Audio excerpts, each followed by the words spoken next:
Afternoon. Afternoon, magandang hapon. Oh, parang critical na naman tayo ngayon No. Magandang hapon po sa inyong lahat. Oh, good afternoon. So, bago po tayo magsimula, can I ask you to bow your head, close your eyes, and feel the presence of our God, and let's have the word of prayer. Our Father in heaven, we thank you again this afternoon, this day, na patuloy binibigyan niyo po kami ng lakas, ng katagumpayan, na wala yung anumang balakid sa aming mga buhay upang kami po ay makarating dito sa inyong tahanan, upang kami ay patuloy na sumamba sa inyo at patuloy na matuto, mabago ang aming mga buhay. At sa pagbabagong ito ng buhay ng bawat isa sa amin, dalangin po namin na mabago din po ang aming bansa. For the greater. Thank you, Lord God. We welcome the Holy Spirit. We welcome you, Holy Spirit. Come to us, saturate us. Lukuban niyo po kami ng Banal na Espiritu, ang lugar na ito. We welcome you, Holy Spirit, we welcome you. Lord God, samahan mo po kami. Samahan mo po kami. Yung banal na Espiritu ninyo, ay patuloy na bigyan kami ng karunungan, knowledge, wisdom, and understanding, upang maunawaan po namin ang lahat ng iyong salita na ihahayag sa araw na ito. Kayo po yung patuloy na may taas, madakila, maparangalan sa buhay naming lahat. We welcome you, Lord, through your Holy Spirit, through your Spirit. Thank you, Lord God. This we pray in the name of the Father, and of the Son, and of the Holy Spirit. All God's people say, Amen and Amen. Okay po, bago tayo magpatuloy, let's declare the Bible. Opo.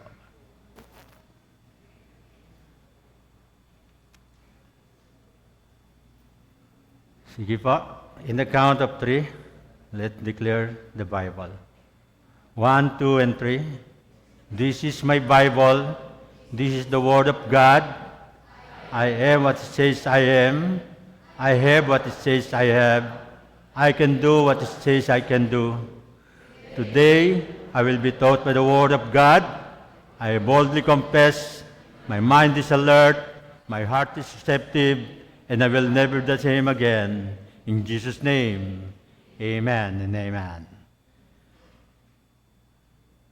So, sa mga hindi po nakakaalam, alam ko, ako na yung pinakabata dito, no? Pinaka-youth sa inyong lahat, no? It's more than 50 years po, no?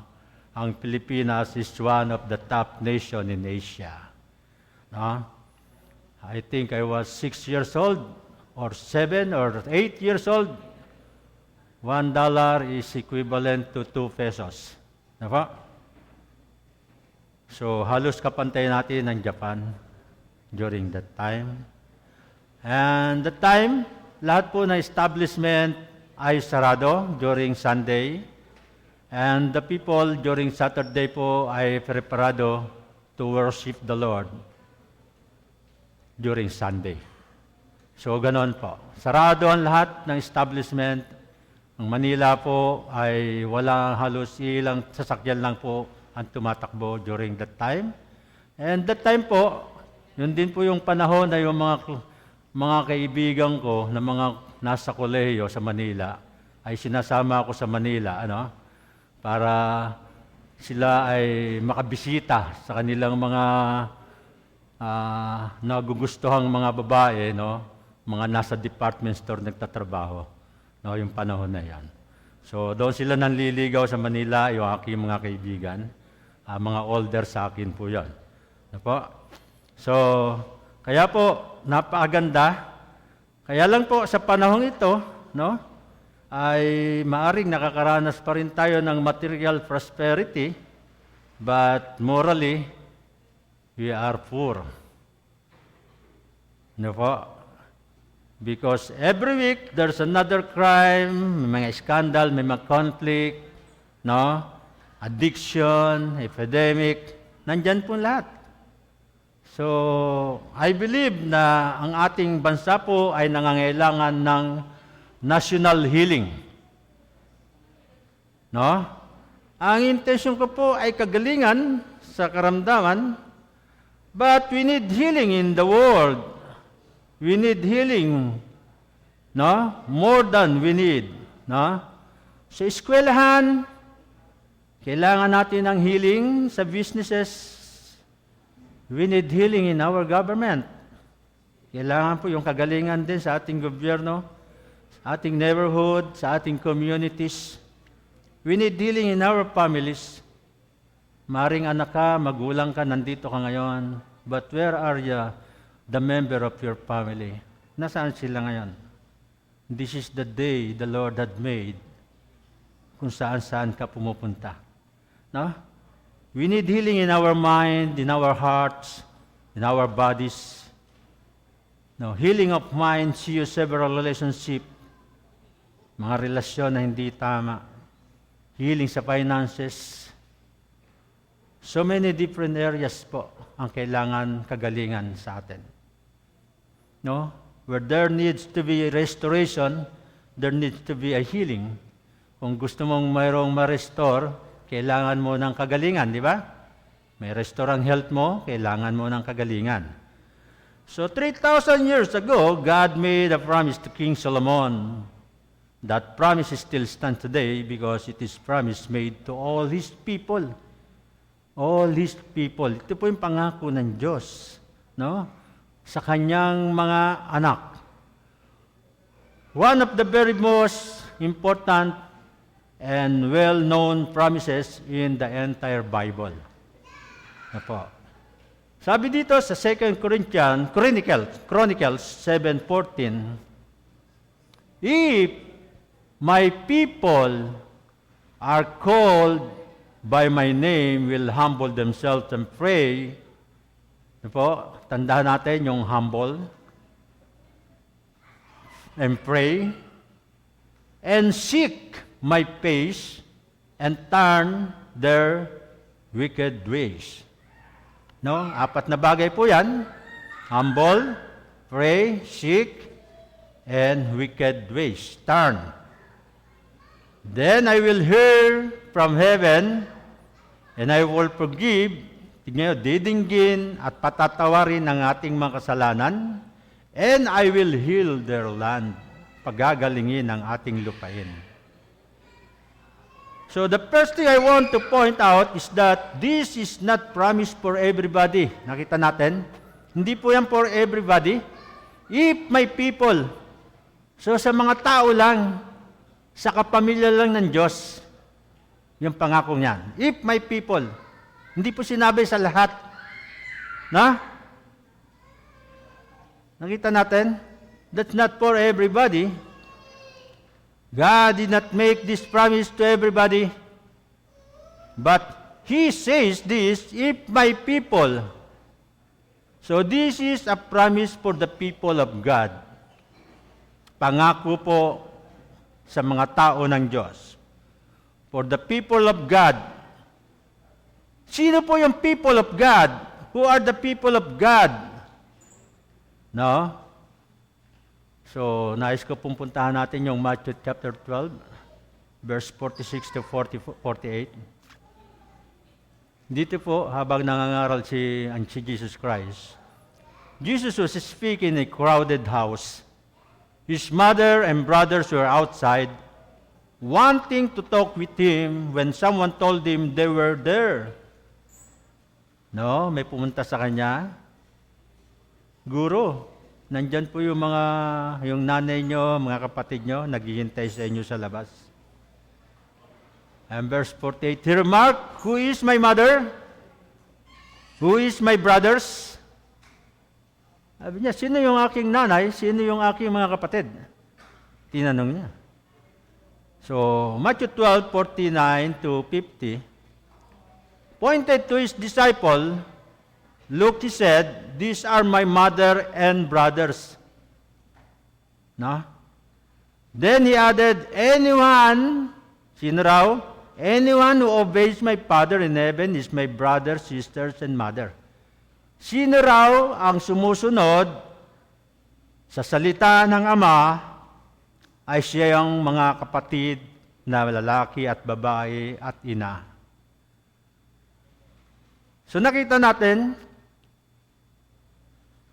if my people, di ba? Sabi diyan. So, ang katanungan po dito, question, have you done what the Father said? Sinusunod ba natin kung ano yung sinabi ng ating Diyos? Para mapabilang tayo, bilang God's people. Sinusunod ba natin ang salita ng Diyos? The Father said was to receive His Son. Sabi nga naman. So if you accepted Christ into your life, if you have followed Him, if you had become His follower, His disciple, guess what you are? You are in the family of God. So sino dito tumatanggap na si Jesus Christ ay kanyang Panginoon? Iilan lang. God bless. Sino po? Ulitin ko. Sino po rito na tumatanggap si Jesus Christ yung kanyang Panginoon at tagapagligtas? Can I hear you amen? So, hindi tayo papabilang sa God's family kung hindi natin tinatanggap. Kasi yun ang utos niya eh. Sabi ni Jesus sa Matthew 12 verse 50, then He added, anyone who obeys my Father. Kaya sumusunod ba tayo sa Ama? Anyone who obeys my Father in heaven is my brother, sisters, and mother.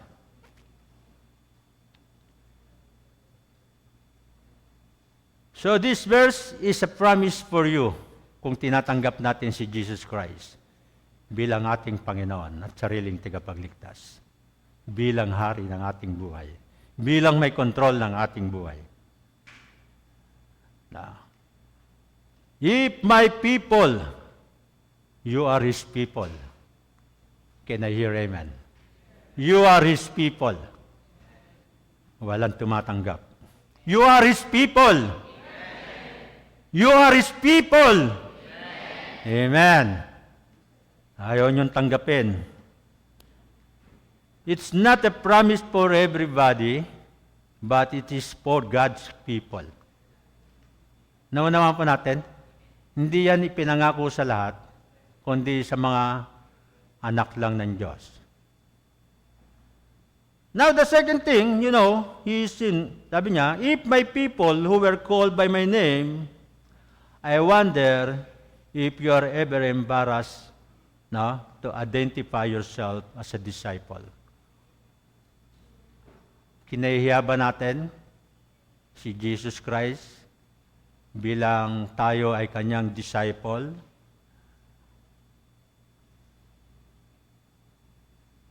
Yung identity natin. What if you are embarrassed, say, I'm a Christian, I'm a follower of Jesus. I'm a disciple of Christ. So, if my people who are called by my name, kasama, everybody else is bold about their belief today. Marami pa nagsasabi they are Christian. But lot of Christians, they don't say a word. Hindi nila binabanggit si Jesus Christ sa kanilang mga office, sa kanilang school, workplace, sa kanilang community. Marami ikinahihiya si Jesus Christ. Ay, Christian ka pala. 10 taon na tayo magkasama, ngayon ko lang nalaman Christian ka. Ganon ba ang pagiging Christian natin? Kinakahiya ba natin si Jesus Christ? Sabi, who are called by my name? Kaya po, sabi sa Mark chapter 8, verse 38, ano sabi dyan? If you are ashamed of me and of my teaching in this godless and wicked day, then the Son of Man will be ashamed of you when he comes in the glory of his Father with the holy angels. O kung kinaya natin si Jesus Christ, ikahiya din niya tayo.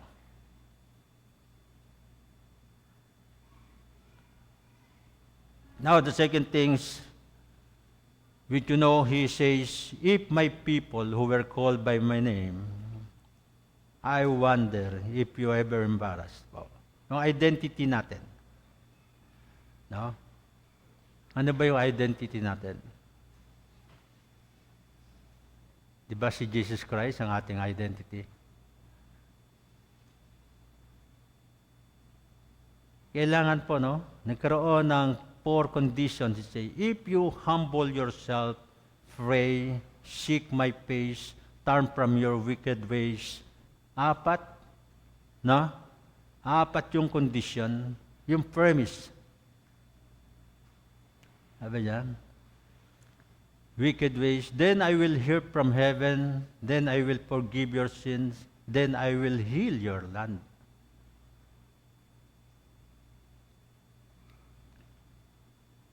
The point here is that every promise, there's a premise. Merong batayan, merong saligan. There are conditions. And there are conditions here, no? He says, I'll do this, but here are the conditions. Here are the premise. No? Premises before the promise. Di ba? Para sa healing and restoration. Now, I don't know what you need to restore in your life. Hindi ko alam kung ano yung gusto nyo may restore, mapanumbalik sa inyong buhay. No? Sa mga may asawa, maaaring yung marriage. No? Yung mga dream ninyo, maaaring nawala, nasira yung kalooban ninyo for some reasons. No? Maybe you need your body restored, your health, your finances. I don't know what needs healing in your life. But the principle in this passage apply to every area of healing and restoration. So if you will do that, he says to do you, and you fully understand it, you can expect God. No? If you do this, I will do that. No? So let's get right into it.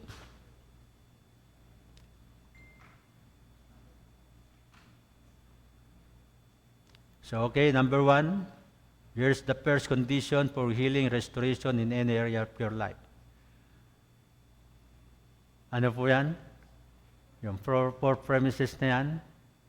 Accept that I am not the one in control. Eh sabi, if my people humble themselves. Kaya nga po, don't come to God arrogantly. Huwag tayo lumapit na sa Diyos na arrogante. No? Kailangan po yung merong humility. God never taught us to pray about humility because humility is a choice. No? Choice po yan, yung humility.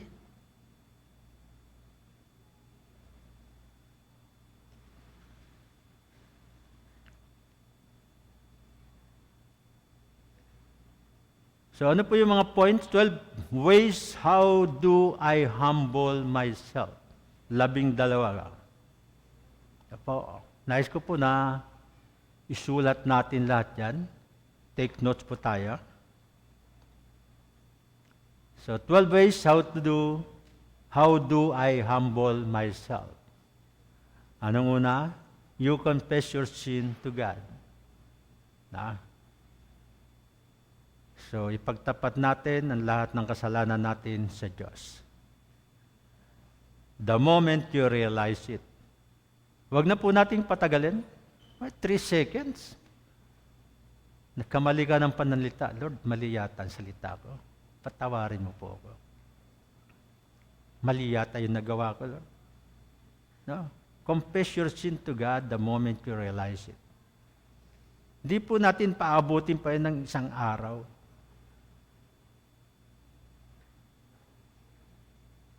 Number 2, by forgiving quickly. Nandoon po kagad yung pagpapatawad.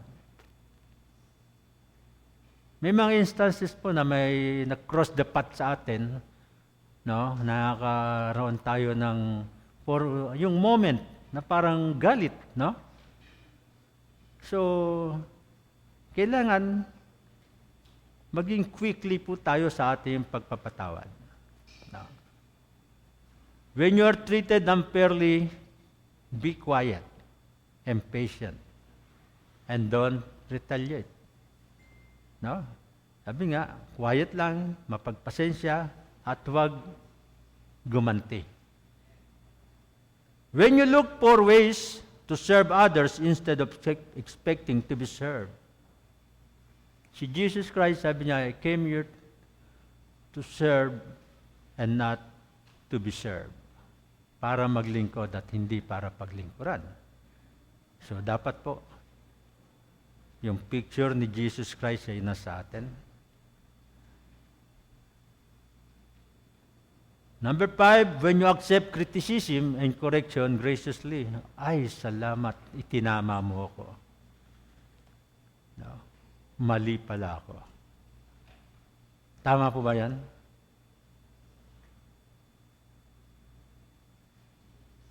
Number 6, when you don't fight to get the best seat. Uy, bakit nandiyan ka? Bakit? Pinirmahan ko na yung upuan na yan. Diyan ako. Na? The best table, parking space. Number 7, intentionally being friends. Befriending people who have no status. So maging palakaibigan tayo. Ano man ang kalagayan ng isang tao. Dahil kay Lord, pantay-pantay tayo.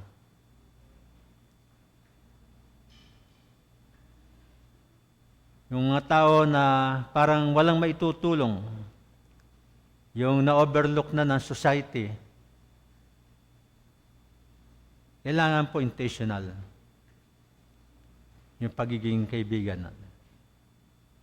Number 8, humility is being respectful to the authorities in your life. Even the bad ones. No, kahit hindi naman kahit masama yung ating mga nangunguna sa atin, dahil lahat ng kapamahalaan ay tinatag ng Diyos. Romans 13, ano pa. So, sundin lang natin. Basta wag lang sabihin tayo magkasala. Wag tayong gumawa ng labag sa Diyos, sa kalooban ng Diyos. Number 9, when you pick up the trust, whenever you find it, when you leave a public restroom cleaner than when you found it. Hindi yung pagpasok mo sa ran, dumi nito, dinagdagan mo pa ng dumi. Di ba? When we go to, kumakain kami sa labas, nililikom din namin yung aming mga pinagkainan. Sa Starbucks, nililikom namin, binabalik namin sa lalagyan. Sa ibang bansa po, walang mga waiter, walang mga self-service. Kain mo, kuha mo, order mo, kuha mo, likpit mo. Hindi naman lilikpitin, actually just lilikumin. Number 10, when you admit your weaknesses and your sin to a few safe people. No? So admit din natin na ating mga kasalanan. Pagtapat natin sa ating kapwa mananampalataya. Number 11, when you always speak well of others. Yung mabubuti yung sinasabi mo sa iyong kapwa. Oh yeah, may kapintasan.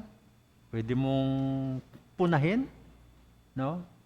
Yung sa maayos na pamamaraan. Number 12, when you pray for your enemies. Sino po nanalangin dito sa ikabubuti ng kanyang kaaway? O baka na, madapa ka sana. Ganon ba? No? Pray for your enemies. Humility is not thinking less of yourself. No, ang pagpapakababa ay hindi mo iniisip na mababa ang iyong sarili.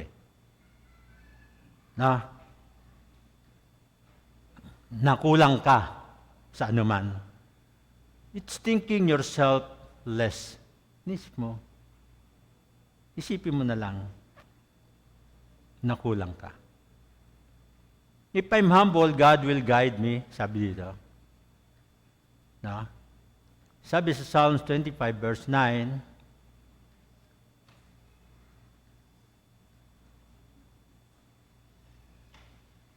God leads the humble in the right way and teaches them His will. So, sabi nga, the humbler you are, the more God will guide you. The fewer mistakes you will make in life. Pag humble ka, no? Ibig sabihin, may mga benefit po. No? Yan po yung benefit kung humble tayo. God leads, sabi nga, teaches him His will, tinuturuan. Ano yung second benefit? Sabi sa Isaiah 66 verse 2,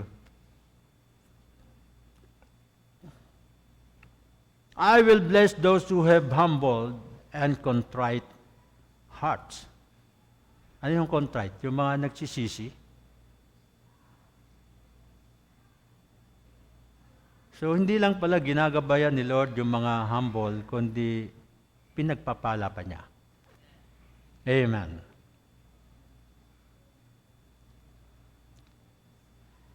Dahil sabi sa James 4, verse 6, God opposes the proud, but gives grace to the humble. So, ibig sabihin, kung tayo ay humble, yung ating stress, nababawasan din. No? How? Matthew 11:29. Jesus, sabi ni Jesus, take the yoke I give you and learn from me. For I am gentle and humble. Kita natin, humble si Jesus Christ. And I will restore deep rest for your soul. Ano po yan? Focus on one of this area per day this week. No, yung action plan. Use the verses for each in your prayer time and offer this area to God. Lahat ng mga verses natin na yan, mag-focus tayo sa prayer, gamitin natin yung mga verses na yan.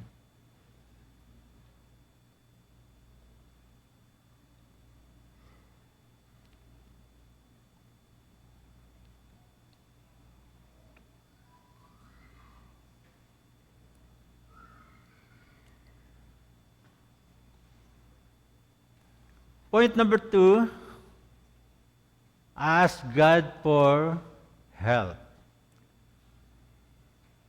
Kaya ulitin natin 2 Chronicles 7:14b. If my people will pray, sabi diyan. Kung aking mga anak ay mananalangin. No.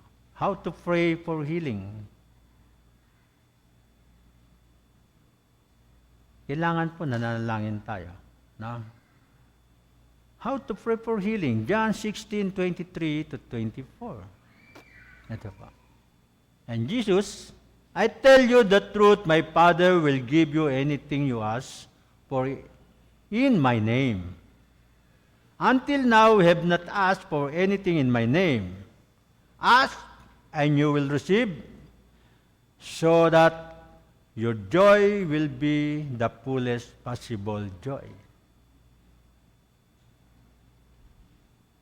Nakita natin? Kailangan daw humingi tayo. Anything. No? So, parang ganito yan eh. If we trust God, parang ganito yan, yung magulang sa anak. How is the child learn to trust a parent? Di ba? The child has a need. Di ba ang mga anak may pangangailangan? No? Then the child expresses it. Sinasabi ng anak ko ano yung kailangan niya. No? Kumisan, yung bata, umiiyak yan dahil meron siyang kailangan. And the parent hears the need. Di ba, dinidinig ng magulang yung kanyang pangailangan. And the child and the parent meets the need. Kung ano yung kailangan ng anak, so, ibibigay ng magulang. So, the child trusts the parent. Di ba? Nandoon, nagtitiwala yung bata, kaya humingi sa nanay niya na ipagkakaloob ng kanyang magulang, yung hinihinga niya. And that's done 1,000 and 1,000 times, no? Hanggang lumaki ang bata, no? At the way na lumalaki yung bata humingi sa magulang niya, nandoon yung trust niya sa parent niya. Tama po ba? Humihingi ka ba sa magulang mo dahil hindi ka nagtitiwala? O nagtitiwala ka kaya ka humihingi? Nagtitiwala tayo. Di ba? So, I have a need. I admit a need. I need to express my need. May pangailangan ako, ina-admit ko, meron akong kailangan may sabi ko yung aking pangailangan. The parent hears the need. Di ba? Dinidinig niya. The parents meet the need. Need, trust, repeat again and again. Same with our Heavenly Father. If you're not asking God for anything, you're not learning how to trust Him. Hindi ka humingi sa ating amang nasa langit, hindi mo pa natutunan kung paano siya pagtiwalaan. Malinaw po? So in this verse, it says, first Jesus want me to ask. Ano ang gusto niya? Ano unang, I tell you the truth, my Father will give you. Jesus want me to ask. Sabi dyan. No? And ask in Jesus' name. Gusto niya humingi tayo at humingi tayo sa pangalan niya. Jesus want me to ask, asking show that you trust God with your needs. Ask in Jesus' name. So asking based on what Jesus paid for in the cross. Kung ibinigay ni Jesus yung kanyang buhay sa atin, sa pamamagitan ng kanyang dugo, tayo ay luminis. No? And tignan po natin, sabi nito, ask anything. Hindi po ask everything. Anything, not everything. You may ask for anything. Sabi niya, and then I will figure it out for you if it is legit or not. Is any one of you in trouble? Sabi dito, you should pray.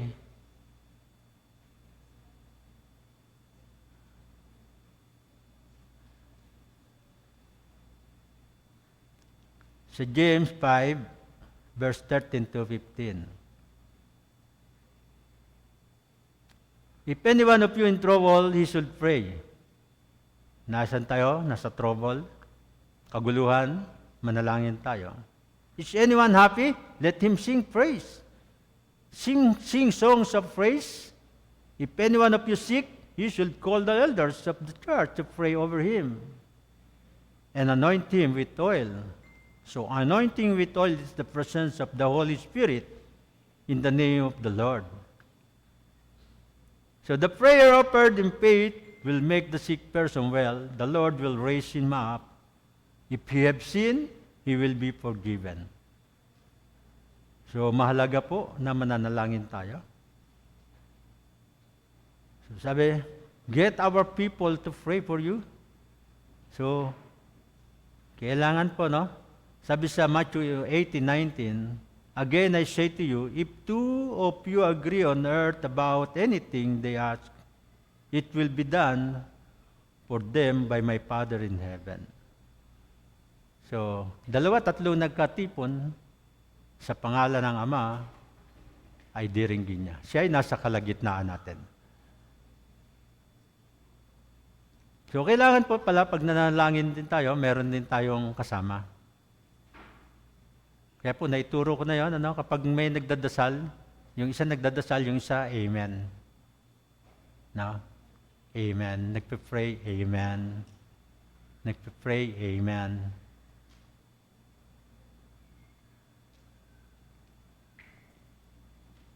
And they believe and expect an answer. Sabi nga, believe and expect an answer. So James 5:15, and the prayer offered in faith will make the sick person well, and the Lord will raise them up. If they have sinned, they will be forgiven. So, pagagalingin. No? Yung may pananampalataya, kaya sabi sa Ephesians chapter 6, verse 18, pray in the Spirit, ibig sabihin na guidance ng Lord, at all times, with all kinds of prayer, lahat uri ng pananalangin, asking of all you need, lahat ng kailangan mo. To do this, you must always be ready. So, meron kang listahan, never give up, huwag kang susuko sa pananalangin, always pray for all God's people, papanalangin mo rin yung mga nasa simbahan, mga kapatiran, no?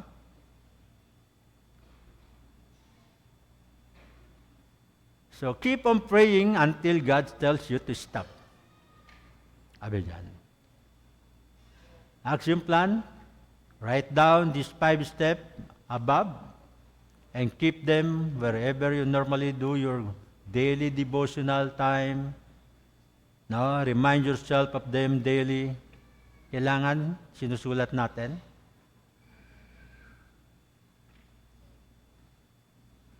Sabi nga, seek God, not a miracle. Sino po ang hinahanap natin? Si Lord. Hindi ang miracle.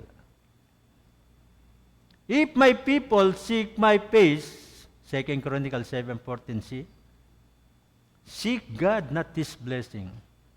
I seek God. I seek God's face, not a miracle.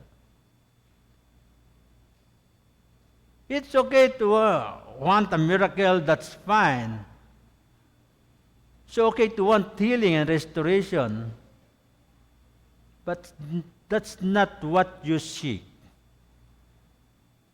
If my people humble themselves, sabi doon sa 2 Chronicles 7:14, kung ang aking mga tao, mga anak ay nagpapakumbaba, nananalangin, hinahanap ko ng mukhaan, no? Not seek a miracle, not seek a sign, not seek a healing, not seek prosperity. Stop seeking the gift. And just go, God, I want to know you. Dapat ganon. God, I want to know you. God, I want to know you. And when you seek God, you get everything else. No. God is not a vending machine. And unfortunately, many millions of Christians today spend all their time seeking what God has to give him. Marami nananalangin, pero anong sinisik nila? Blessing. Yung mga ipagkakaloob sa kanila. Kaya again, if my people still will seek my face, so seek Him, not merely the blessing. If my people seek my face, Lord, what does that mean? It means, Lord, whether I get the answer that I want or not, I want to know you. Hindi mo man tinugon ang aking mga panalangin, Lord, gusto pa rin kitang makilala, gusto ko pa rin hanapin ka. Whether I get the healing that I want or not, whether I get the restoration I want or not, whether I get the answer I want to, I'm seeking you as I come to you. Hindi man tinugon ng Diyos ang ating mga panalangin, dapat ang hangarin natin, makatagpo natin siya araw-araw. Hindi tayo lumalapit sa Diyos, hindi tayo nalangin sa Diyos para lang sa blessing. Seek His face. If I don't get what I think is best for me, I'm going to be satisfied. Dapat ganon. With what you think is best for me. No?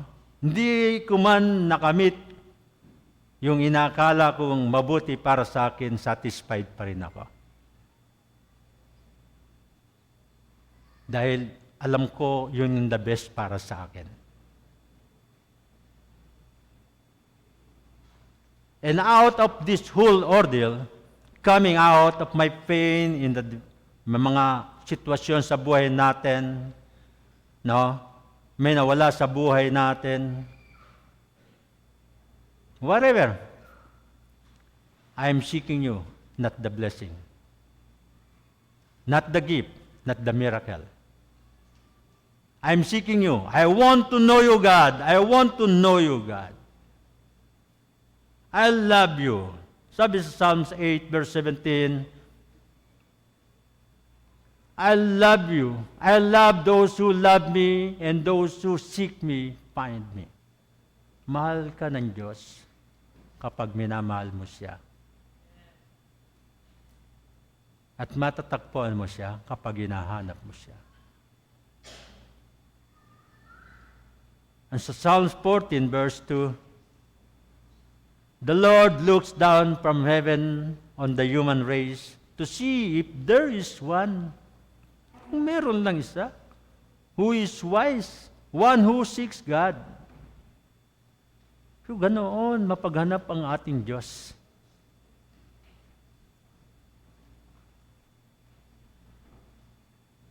And the next verse, Deuteronomy chapter 4, verse 29 to 31. If you seek the Lord your God, you will find Him. If you look for Him with all your heart and with all your soul, when you are in distress and all these things have happened to you, you will return to the Lord your God and obey Him. For He is merciful God. He will not abandon or destroy you. Mahabagin ng Diyos.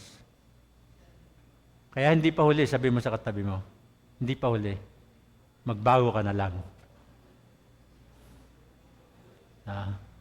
Magbago ka na lang. Huwag ka na magsisi, magbago ka na lang. Sabi mo sa katabi mo.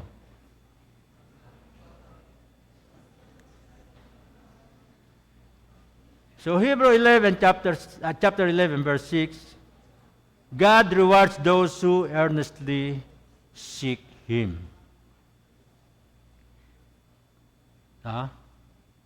Kaya po, yung mga verses natin, puro saliksik yan. Matthew 6:33, ito yung ating paboritong verse. Seek first His kingdom. Hanapin nating pagharian tayo ng kaharian ng Diyos. Maghari ang Diyos sa atin. Maghari yung katwiran ng Diyos sa atin. And all these other things will be given to you as well. So, ang anumang bagay na kailangan natin, ipagkakaloob niya sa atin. There's almost nothing God wants to do for the woman or the man that are genuinely seeking God's first. Walang hindi gustong ibigay ang Diyos sa atin. Lalaki o babae na hinahanap siya, sinasaliksik siya. Kaya po, action plan, take a day off. Now, clear the calendar. Kung ano mga schedule mo. Spend the day seeking God alone. Ano mga schedule natin kung ano naman.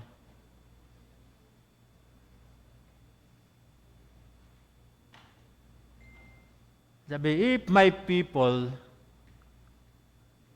turn from their wicked ways.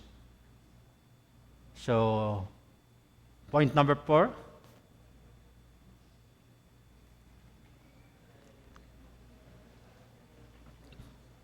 Redirect my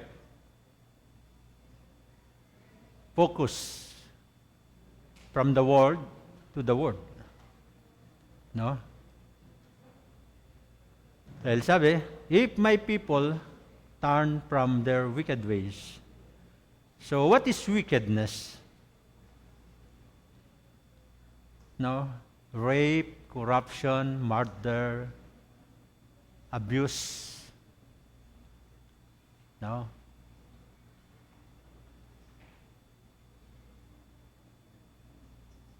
Wickedness is forgetting God.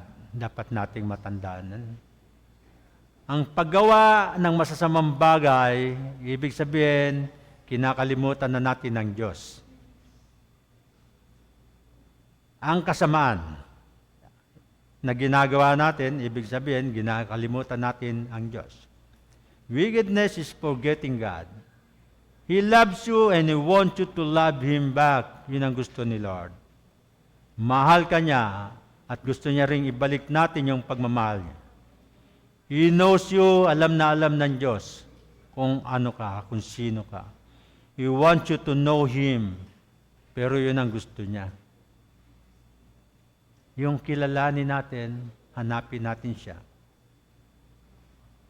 Evil things come because we, the society, forget about God. Kaya po, napapasok tayo ng kasamaan dahil ang society natin, kinakalimutan na ang Diyos. Di ba? Yung tama, ginagawang mali. Yung mali, ginagawang tama. No? Di ba? Nakakatakot yata na naglalakad ka sa kalye. Nakita mo, akala mo may damit. Yung pala, puro tattoo na lang. Wala na palang damit.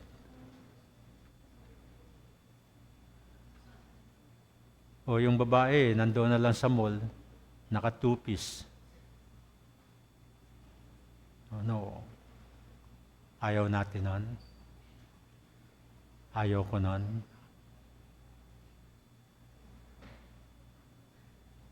Kaya po, Isaiah chapter 17 verse 10. Sabi dito, Israel, you have forgotten the God who saves you, and the one who is the mighty rock where you find protection. So, alam natin, ang Israel, ilang beses na silang ipinasakop sa ibang nasyon dahil sa pagkalimot nila sa Diyos. Na, kapag kinupkup muli sila ng Diyos, pinapayaman sila, pinapasagana sila, nakakalimutan na naman nila ang Diyos. Kaya paulit-ulit. Kaya sabi sa Isaiah 17:10, Israel, you have forgotten the God who saves you. Tinalimutan mo na ang Diyos na nagliligtas sa iyo. Siya yung mighty rock where you find protection. Ang tanong, what is your place of safety? Ano ang lugar na ikaw ay secure? Not a person, not your wealth, not your health, not temporal things, not your boyfriend, girlfriend.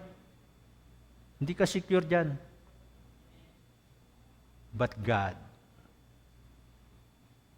Kay Lord lang. O akala natin secure na tayo dahil mayaman tayo? Hindi po. When I meet accident, I feel I'm secure. Kasi niligtas pa rin yan ako.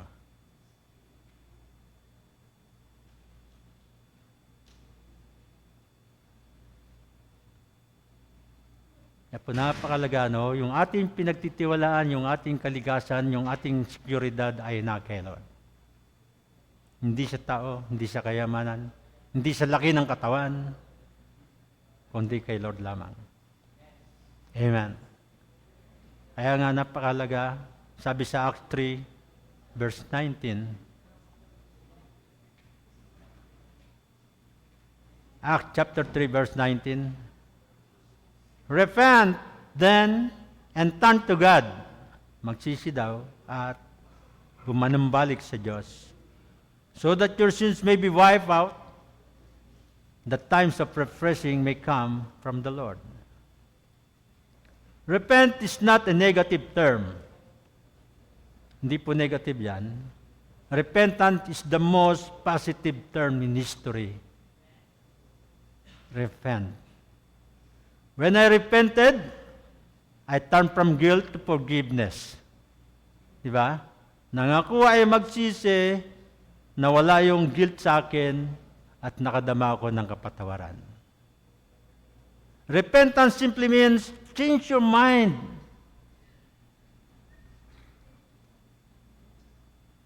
Parang, I used to think about God this way, now I think about God that way. That's repentance. No? So when he says turn from wickedness, their wicked ways, he is saying, I want you to turn away from that, no? Change your attention.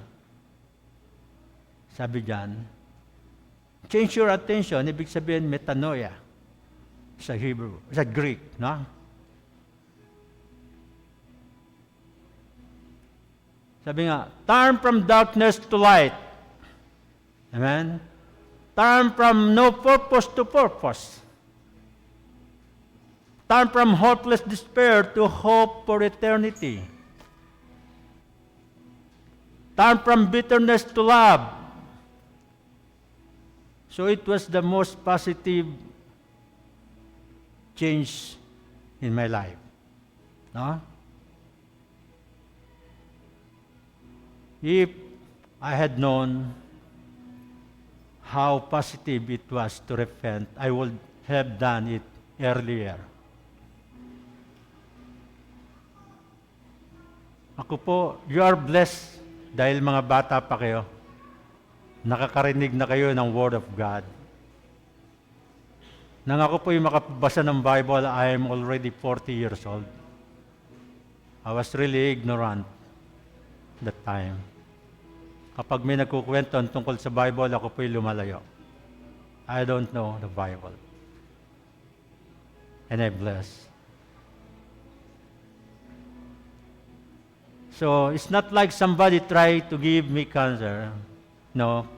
Ang Bible po ay napakalaga. Ang repentance po ay napakalaga.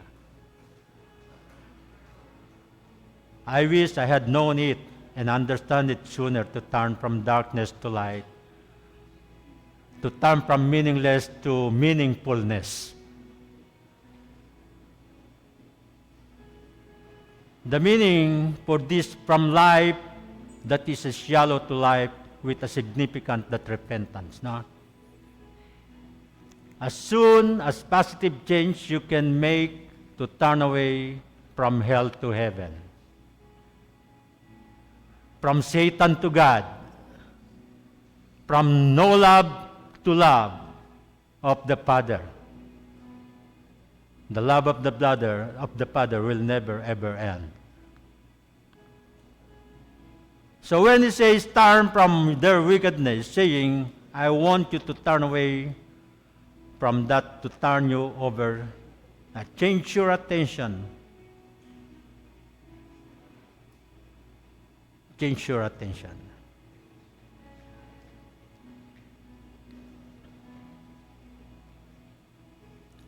So, kailangan po, no? Repent and turn to God so that your sin may be wiped out. So napakaganda po yung bahagi niya. Ano? So the times of refreshing may come from the Lord. I bet you probably need some times of refreshing in your life. Minsan po, dapat mapag-isa rin tayo. No? Kinakausap natin si Lord. You need some times of refreshing in your career. Our nation needs time of refreshing. Alam natin, even Sunday, bukas ang lahat. Kung kailan Sunday ngayon, doon bukas lahat ng establishment. Sabi nila, mas malaki ang kita.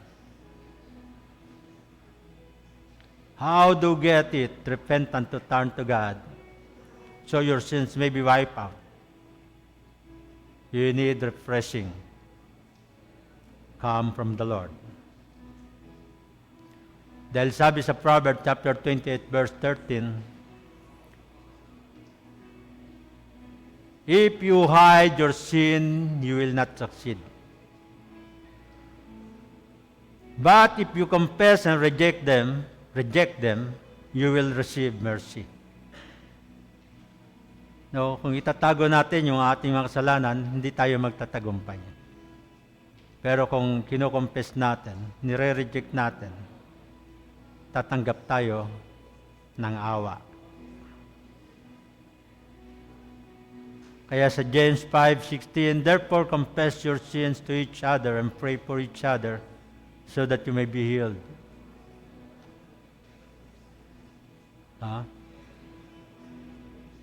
Kaya paano natin mako-confess yung ating mga kasalanan, yung mga nagagawang kamalian, no? Sa ating kapwa mananampalataya? Ano yung action plan natin? Join a cell group. No? And take part in praying for all the Lord's people. Nasa cell group tayo.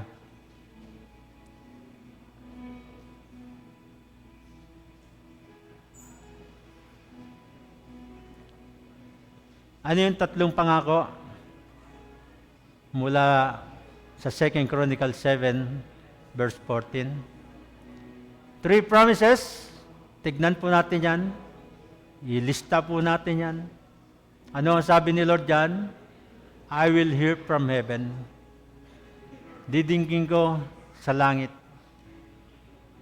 Number 2, I will forgive their sins. And number 3, I will heal their land. Pabagalingin ng ating lupain. Sino po nakunawa ng ating mensahe? Naunawaan po natin ang message? Parang ilan lang. God bless you.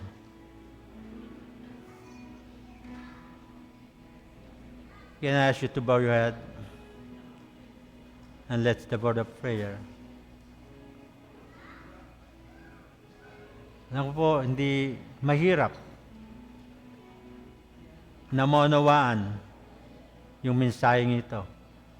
Yung totoong issue, no? Kailangan po yung step natin, yung mind natin, yung heart natin, ay nakatalaga kay Lord. Kaya po, if my people will humble themselves, sabi doon, will say, sige po, sundin niyo ako. Kung ano yung sasabihin ko. God, I want to admit I'm not in control. I have acted like it, but I'm not. I have tried to run and call, working very well, and the harder I try to control things, the more out of control. And so today, I humble myself. I'm asking you to guide me, bless me, and give me the power to change and relieve my stress and all of these things that come if I walk humbly before you. So God, I'm asking to help me to be quiet in the face of criticism, to pray for my enemies for better, to immediately confess my sin to you, and all those other things. And you said, Lord, if my people will pray, I'm asking for help. Thank you for thinking up the idea of prayer. I don't even have to worry about, is this good prayer or not? You just said, ask anything and you will sort it out. I thank you that you don't put me down for saying stupid prayer. You just want me to talk to you. Teach me to pray all the time. All kinds of prayer. Asking all that I need. To always be ready. And to always pray for all God's people. To be persistent. And Lord, I want to seek you. If my people will seek my face, forgive me for the times I have not sought your face. I have just sought your blessing. You have said that those who seek you will find you. I want to find you. And in this year and coming, I want to be closer to you than ever before. Help me to turn my attention away from the world to the Word. And as I do these things, I ask you to hear my prayer from heaven.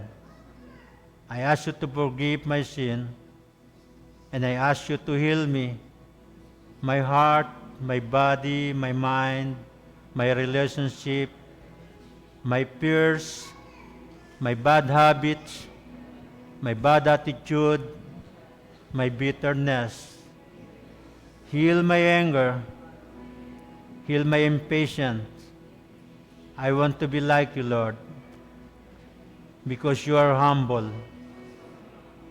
And I humbly ask this because Jesus already paid for it. And I pray in His name. Amen and amen and amen.